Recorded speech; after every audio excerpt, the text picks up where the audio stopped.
પંચાયત સમાચાર 24 માં આપનું સ્વાગત છે। દાહોદની એપીએમસી ચૂંટણીમાં ભાજપનો આંતરિક વિખવાદ ચરમસીમાએ।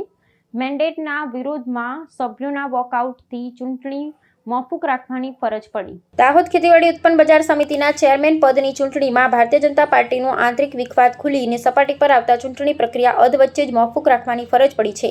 પક્ષ દ્વારા સત્તાવાર રીતે આપવામાં આવેલા મેન્ડેટ સામે સભ્યોએ ખુલ્લો અસંતોષ વ્યક્ત કરી ચૂંટણી પ્રક્રિયામાંથી અણધાર્યો વોકઆઉટ કરતા સ્થાનિક રાજકારણમાં મોટો રાજકીય ભૂકંપ સર્જાયો છે।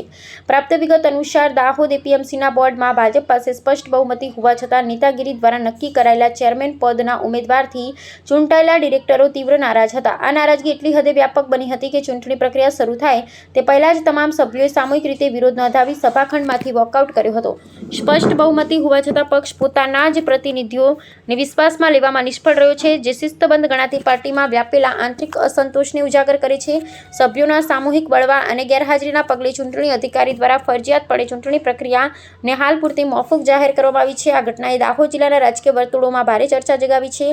હવે આગામી દિવસોમાં પ્રદેશ ભાજપે નેતાગીરી આ ડેમેજ કંટ્રોલ કઈ રીતે કરે અને પક્ષના મેન્ડેટનું અનાદર કરનારા સભ્યો સામે શિસ્ત ભંગનું કોઈ કડક પગલાં લેવાય છે, કેમ કે તેના પર સમગ્ર પંથકની નજર મંડાયેલી છે। આજરોજ તારીખ 4/6/2026 ના રોજ બજાર સમિતિ દાહોદના સભાખંડ ખાતે સભાપતિ અને ઉપસભાપતિની ચૂંટણી અંગે સભા બોલાવેલી હતી, જે બાબતે સભામાં હાજર રહેલા સભ્યો ચૂંટણી પ્રક્રિયા શરૂ થાય તે પહેલા સભાખંડ છોડી ગયેલા હતા। ત્યારબાદ એમને એકવાર સમય આપવામાં 12:30 સમય આપવામાં આવ્યો હતો કે 1 વાગ્યા સુધીમાં સભાખંડમાં હાજર રહેવું। 1 વાગ્યાનો સમય પૂરો થયા પછી પણ સભા સભ્યો ડિરેક્ટરશ્રીઓ હાજર રહેલા ન હોવાથી હાલની ચૂંટણી માટેની સભા છે મોકૂફ રાખવામાં આવે છે અને નવી તારીખ હવે પછી જાહેર કરવામાં આવશે। Thank you so much. સાહેબ, જ્યારે શરૂઆત થઈ બધા સભ્યો આવ્યા ત્યારબાદ એ લોકો વોકઆઉટ કર્યું, શું કર્યું? એ કારણ એમને ખબર હોય, અમને ખબર નથી। એટલે કે કેટલી વાર તેડી રહ્યા? થોડો સમય કે 5 મિનિટમાં આવી છે એમ કરીને નીકળેલા હતા, પછી આવ્યા નથી। સર, ચૂંટણી પ્રક્રિયામાં હાજર રહ્યા બાદ એમની રજીસ્ટરમાં સહી લેવામાં આવી હતી, ત્યારબાદ લોકો બહાર નીકળી શકે?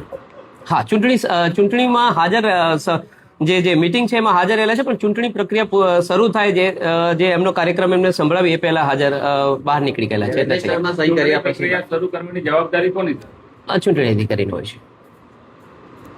તેમના દ્વારા કેમ ચૂંટણી પ્રક્રિયા ચાલુ કરવામાં આવેલી હતી અને એ જે કાર્યક્રમ છે એનો ટાઈમ ટેબલ એ સંભળાવી એ પહેલા એની ચર્ચા કરવા માટે બહાર નીકળેલા છે અને પછી આવેલા નથી। Thank you so much.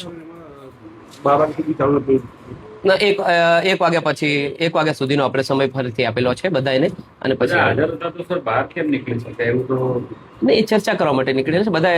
2 કે 3 સભ્યો આવવાના બાકી હતા। Thank you. દિનેશ ખેર।